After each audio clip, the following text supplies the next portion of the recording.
Hey Cricut Crafters, my name's Shay and today we're talking specifically about shipping. This is going to be part one of the series all about shipping, your small business, and how to run a Cricut business from your home if you're looking for a side hustle or something like that. On this channel we share all things Cricut, whether it's Cricut tips, tutorials, or Cricut business ideas to help you get crafty. So if that's something you're interested in, I would love it if you would consider subscribing, like the video, and leave me a comment down below. Are you considering selling your handmade Cricut crafts? For part one, today we're talking specifically about packaging.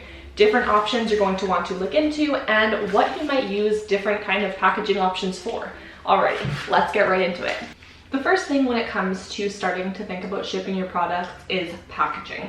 So I have a couple different varieties to show you here of what I personally use for my business and my shipping, and I'll give you some examples of what you might want to use these for.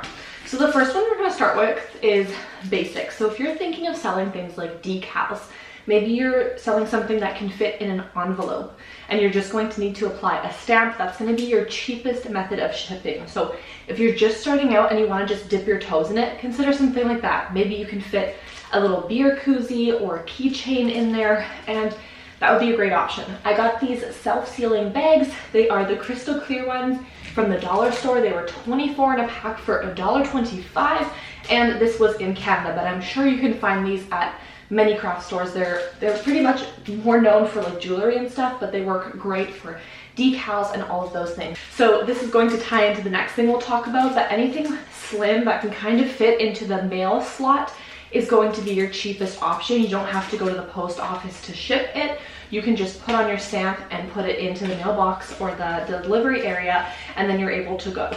So the next one is going to be bubble mailers. So inside, it is essentially lined with bubble wrap.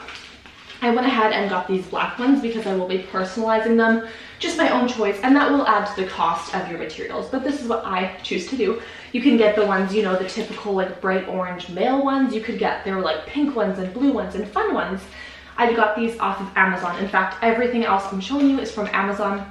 There are other places that are cheaper, so do your own research if you need, and if you have any tips, leave them down below. Alrighty, so this is great for things like keychains. The bubble mailer really does a good job to hold it in. I would probably use something like tissue paper to wrap up the keychains, and again, I just need to add a stamp, the appropriate stamp onto here, and I can put it right into for the mail person to come and pick it up. So those are awesome. Now we're going to talk about poly mailers. So this is a poly mailer bag. It is a waterproof material as well as this. So those are two waterproof ones, which is really important to me because I don't know how long it's going to be sitting on someone's porch. Maybe in transit, it's going to get a little bit wet, and I don't want my material on the inside or my product to get damaged, okay? So waterproof was a really big feature for me. I believe I got 100 of these for, no, I believe I got 50 of these for about like $25. Yeah, I think they're about 50 cents a piece. And these ones are rather large, so I could fit a few shirts in here, for example, or a nice hoodie. This is great for apparel and things like that, that you don't need any type of like safety measures or bubble wrap around. You could just wrap it in some cute tissue paper or something, put it in these and ship it off. For something this size, it will not fit into a mail slot. If you are shipping out, you know, a t-shirt, whatever it is, some type of apparel, it's not going to fit in a regular mail slot unless, I don't know, maybe it's a baby onesie, and even then.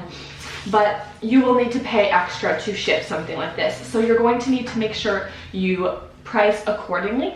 A couple things to consider. Will you include the shipping cost into your price to offer free shipping like they do on Etsy? It's pretty attractive when someone does that. It attracts a lot of business when you offer free shipping, but they're not actually offering it for free. It's actually applied into the price, if you didn't know that. It took me a while to learn that one. Or are you going to do shipping as additional on top of it because maybe they're ordering from another country? You don't want to pay out of pocket for your shipping, so something to really consider what your options are, okay? Something like this, you're going to need to weigh it out and have a whole scale. I talk about this more in the video right up here. If it's not up here yet, it's because that video is coming up after this one. It's going to be posted tomorrow. So if you're watching this the day that I post it, wait until tomorrow, it'll be up here. I will leave it in the description box down below as well once it's up, but this is part one of the shipping series.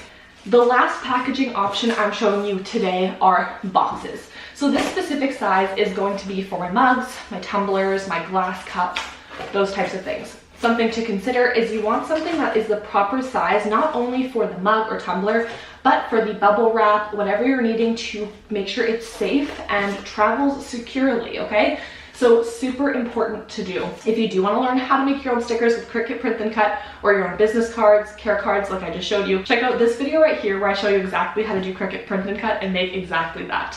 Alrighty, that's a wrap. I'll see you tomorrow because shipping is a tricky one, but we're gonna figure it out together. To learn more about pricing your handmade items, I currently have this video right here if you want to look into it. This kind of goes hand in hand with it because shipping is a huge part of your small business that you might be wanting to offer.